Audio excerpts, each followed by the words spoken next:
A type of real estate transaction that has been increasing in popularity over recent years is selling a home and purchasing a new home in a different state. Hello everybody, Willie Davis here, and I hope you're doing great. Over these last few years during the pandemic, we've seen a lot of people look at purchasing new homes. They're working from home, they need more space, but we've also seen a lot of people moving to other states, whether it be Florida, Georgia, Texas, or anywhere else in the country.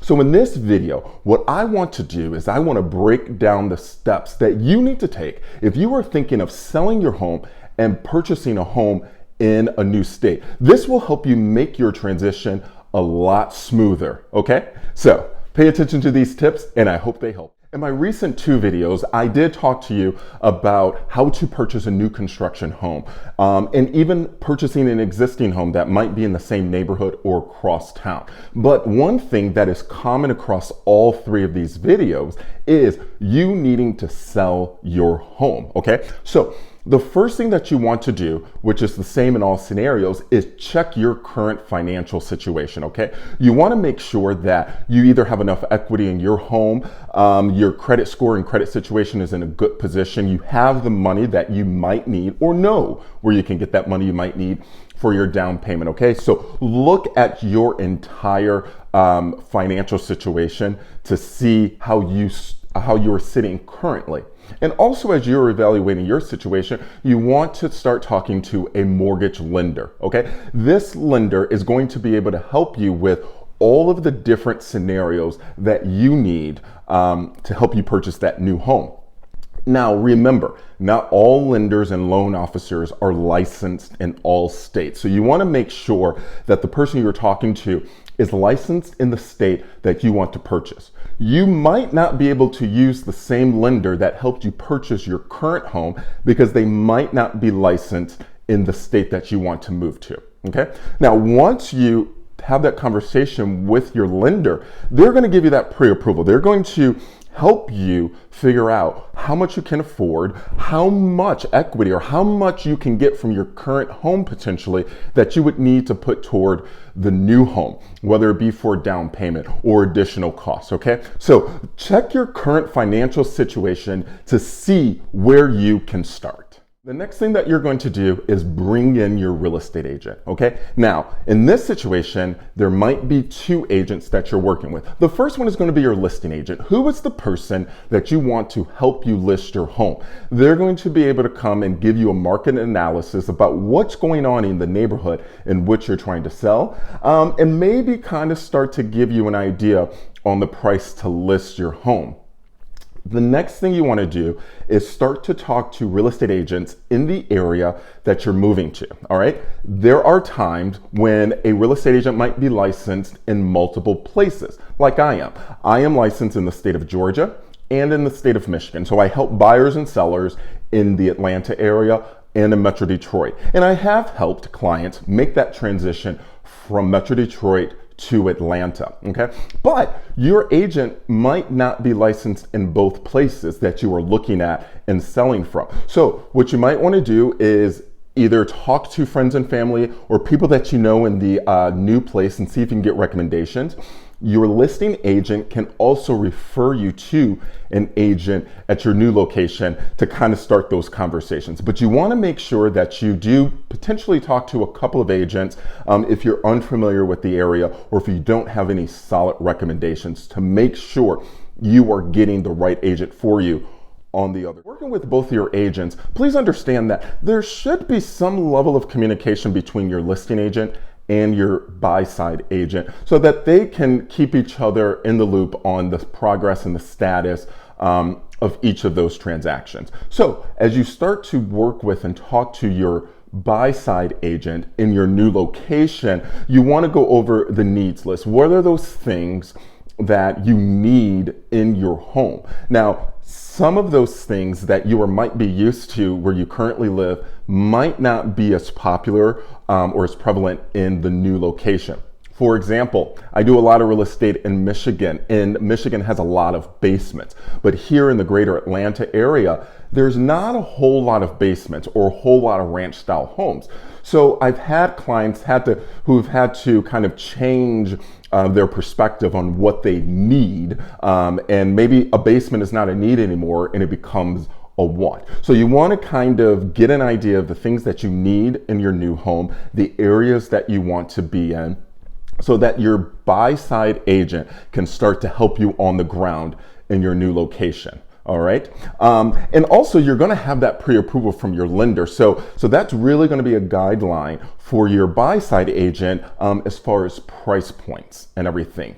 And make sure that your buy-side agent is having conversations with your lender, because as you're trying to sell your home, sometimes your financial or credit profile might change. So for example, if you sell your home and you take a lot of those proceeds to pay off debts, or maybe those proceeds are going toward the down payment, or you want to hold some things, that might over time adjust really truly what your pre-approval might look like. One day it might look like $300,000, but if you decide that you want to keep a little more money in your pocket, and maybe not pay off so much or put so much toward a down payment, your pre-approval might be closer to $275. So you want to make sure those conversations between your buy-side agent and your loan officer stay consistent and stay regular. So it's time to list your home, okay? Now, listing your home might look very similar to if you were buying an existing home in the same neighborhood, okay? You still will be contingent, most likely, on the sale of your current home when you write an offer. But this is where the communication between your listing agent and your buy-side agent really comes into play, because in your new location, the buy-side agent is writing offers for you, and they're going to need to know the status of your current listing. So you want to make sure that your listing agent is communicating effectively to your buy-side agent, okay? Now, when you are listing the home, you want to make sure that that home shows the best possible. You want to make sure professional photos are taken. And I think professional photos should be taken no matter the scenario for you listing your home. Whether you're purchasing a new home or not, you should always have professional photos for your home. If your home needs staging, your listing agent should be able to advise you on those things. And you want to make sure with that competitive analysis that we talked about earlier in this video, you want to make sure that you are staying in tune with what's going on in your market so that you can price your home accordingly and potentially aggressively. Now, on the purchase side, as you are going to showings and looking at homes, there are so many different ways that you can do showings nowadays, okay? You might not be able to travel to your new location every weekend to do showings. You can do virtual showings, you can do FaceTime showings. Your agent can go and preview the home. Based on the things that you're looking for and that you want, they might be able to tell you that, hey, I went to go look at this home. I don't think this is for you because it's lacking this, this, and this. Or they're might be able to say, hey, I have this fantastic home that I went to preview for you. I want to show this to you. Let me go schedule a showing and we can do a FaceTime. I have had many clients who have purchased a home in a new location and not physically see it in person before getting their offer accepted. Now, of course, they all have seen it before they've gone to the closing table. But if you are working with a great agent that knows what you're looking for, this scenario can definitely help, okay?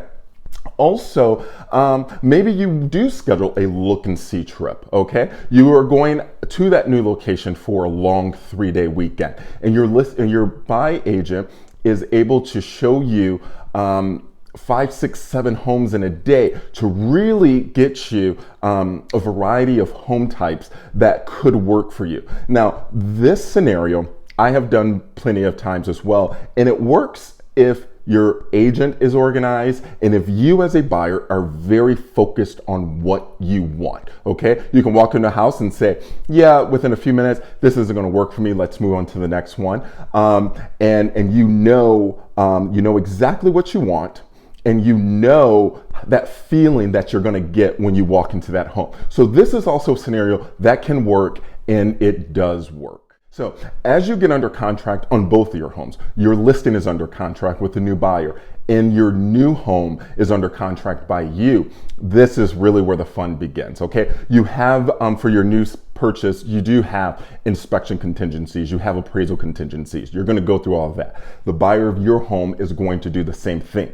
And once again, this is really where your listing agent and your buy-side agent should really be communicating effectively to make sure that those transactions are happening accordingly and that flow of communication and information is happening to your benefit, okay? Now, once you close, there's a couple of things. There's a couple of scenarios and things that can work in your favor. One, when you close, you can get post-closing occupancy on your current home. Not every time does a seller who's moving to a new location ready to walk out of their house the day of closing. Recently, I had a seller who stayed in her home an extra 3 weeks to start packing and cleaning before she moved to her location. I've had other clients that have moved from Michigan to Florida or Michigan to Georgia that have had post-closing occupancy to really help them get their moving situation in order.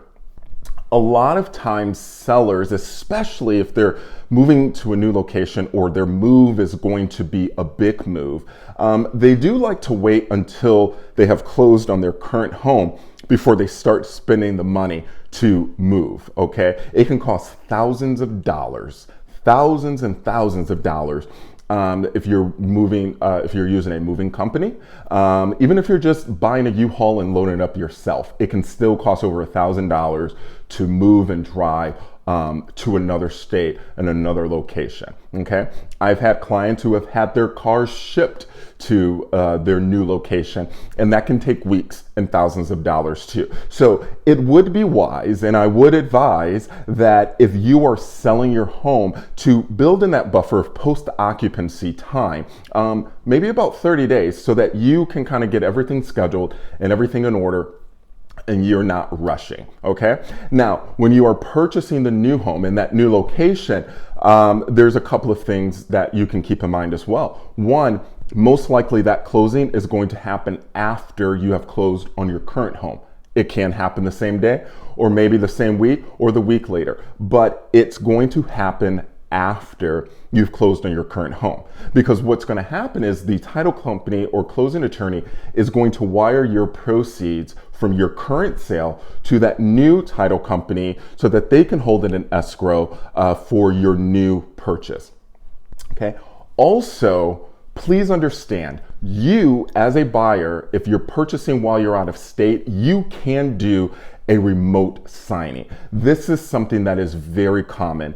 And what they will do most likely is email you the documents and you have them signed and notarized by, by a notary, and then email them and mail them back. Okay, so don't feel that you have to quickly get to your new location or new state to sign on your new home. You can do a remote signing. Well, there you have it.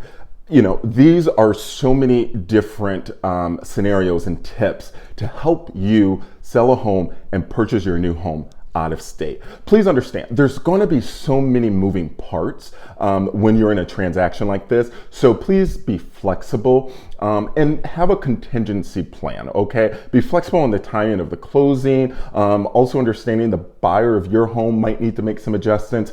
So hopefully be as flexible as possible and have a contingency plan, because you might close on your current home before you're able to close on your new home, and you might need to move to that new state or that new location maybe a week or two earlier if you got to stay in hotels or stay in Airbnb or even stay with some friends and family. So make sure you have those contingency plans in place, okay?